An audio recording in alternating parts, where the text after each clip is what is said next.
Welcome to Tribal Review. We explore the subject just because something is legal. Does it make it right? Also on the broadcast, we'll meet Max Anderson and find out what his outlook is for the upcoming spring sports season. All this and more coming up on Tribal Review.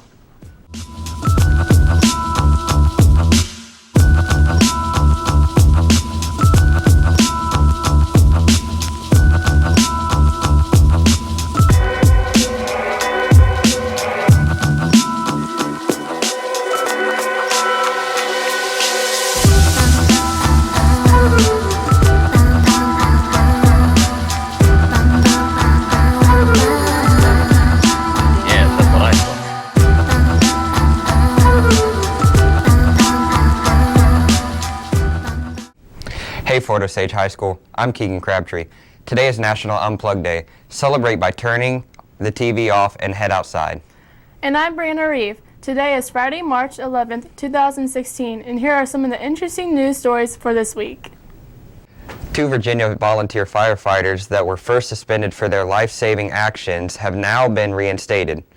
A couple called 911 on March 5th to report their 18-month-old was having a seizure.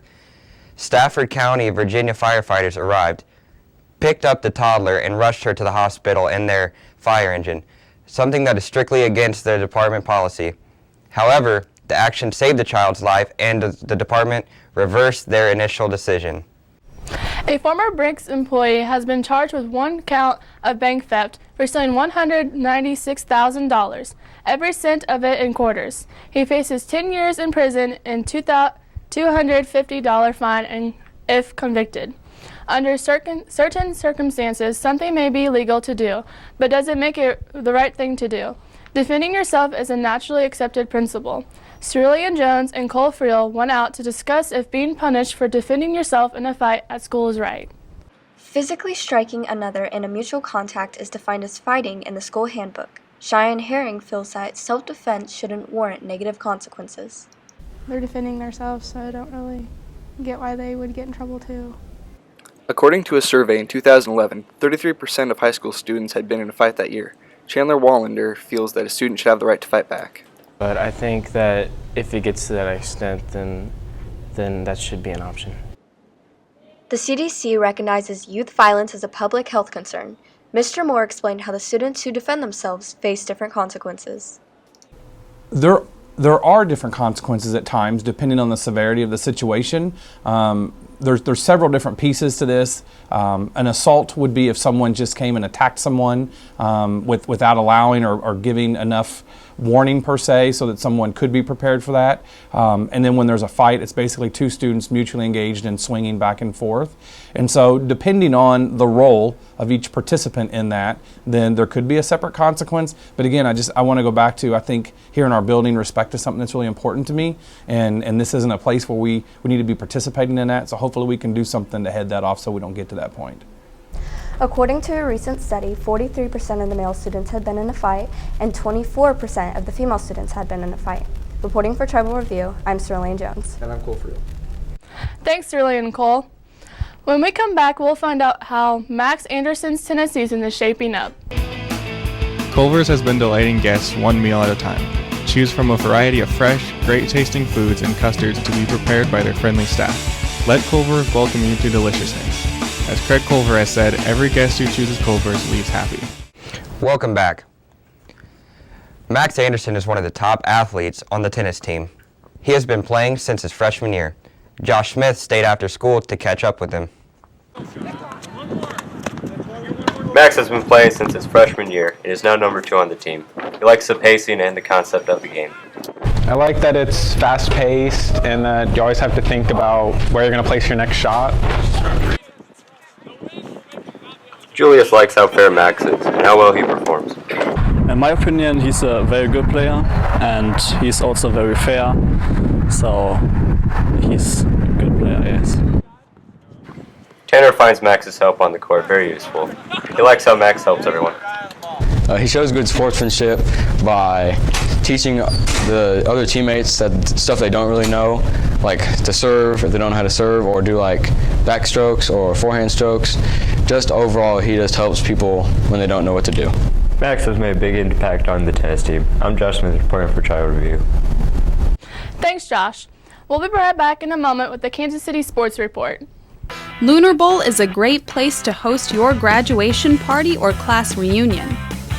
With 32 lanes of bowling, arcade, conference room, and custom catering for groups of 25 to 300.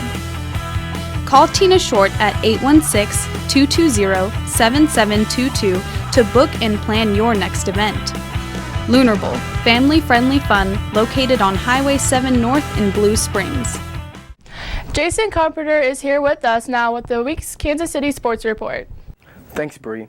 Kansas City head coach Andy Reid has been named AFC Coach of the Year for leading the Chiefs to an 11-6 season, including 10 straight victories and a playoff win. The Missouri Mavericks will be showing their support for our armed forces tonight by wearing special jerseys in their game against the Tulsa Oilers. The puck drops at 7:05 tonight at the SEC Arena.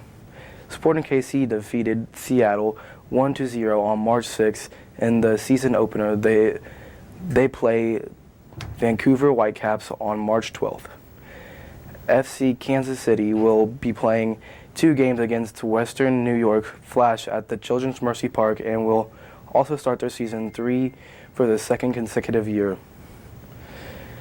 After a hard-fought battle at home, the Missouri Commons swept the Baltimore Blast 5-4. The Commons wrapped up the regular season 17-3.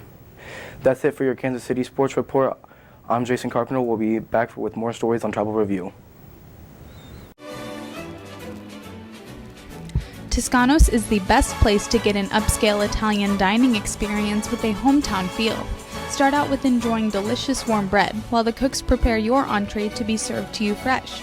Toscanos offers a vast menu of pizzas, pastas, salads, and more. They offer carryout and can cater to any event. Let Kirk and John give you a taste of Little Italy at Toscanos, located at 312 South Hudson Street in Buckner. Welcome back. Leanne Bartlett is a starting forward for the girls soccer team. Keegan Crabtree visit with her to find out about the upcoming season and her commitment to the Allen Community College. Senior Leanne Bartlett recently signed her letter of intent with Allen Community College. I spoke with her about what she looks forward to in college. I look forward to bettering myself and getting to play with new players and have a new coach. Being a senior soccer player, Leanne is looked up to by many. I talked to Rachel Newberry about what kind of teammate she is. She's a phenomenal teammate. She always pushes me to be my best, and she always motivates me. Leanne has been playing soccer for over 14 years now. I talked to Emma Hoagland about how motivational Leanne is. On and off the field, Leanne is very supportive, and she likes to help you improve on what you need to improve on. Leanne has played soccer for Fort Osage High School's head coach, Mr. Andrew Fletcher, for what is about to be her 4th year.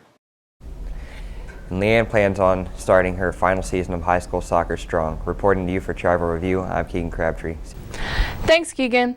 We'll be right back with your entertainment news in just a bit. Enjoy a dance club experience at Lunar Bowl with disco lighting, current and classic music videos playing on our 10-foot big screens and your BFFs. Explore one of our weekend cosmic bowling sessions and get your bowling groove on. Now here's your entertainment news from Amanda Shapley.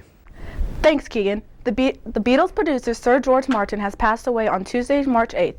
He was 90 years old. He had a long career in music industry, producing famous songs such as Strawberry Fields Forever and I Am the Walrus. The Beatles lost a very important member. Division is a new game released on Tuesday, March 8th. The game takes place in a mid-crisis Manhattan as a smallpox pandemic sweeps on Black Friday. Players can experience an action-packed adventure for the search of the source of the outbreak. That's it for entertainment. I'm Amanda Shapley. Thanks, Amanda. We have people we love to be around, but only a few things about a person that can make them a true friend. Liana and Wyatt are exploring to find what attributes makes a good friend. Being a good friend has different characteristics. We found out from you what you think what makes a good friend. Somebody that'll hit dingers with you on the weekend and, just hang out and disgrace families with the big old bat flip and, pop the chain, stuff like that. That's what makes a friend to me. What makes a friend is you can go over to their house and talk about your problems, and then you give them a really good advice. Someone that is loyal and always there for you, and is always down to talk to you about anything. Loyalty, laughter, and love. Makes a good friend is loyalty, trust, honesty, and plays a lot of video games with you. A good friend is someone that's loyal and will keep all your secrets. They have to be funny and chill, and they have to be like Miller Smith. A good friend is someone who cares about you and matches your outfit every day. Someone who doesn't talk behind your back.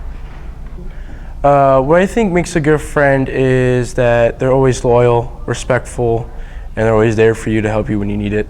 A good friend is someone who's loyal and is always there for you no matter what. Reporting for Tribal Review, I'm Liana Lador. Thanks, Silas. That's it for this week's Tribal Review. I'm Keegan Crabtree. And I'm Brianna Reeve. We'll see you next time.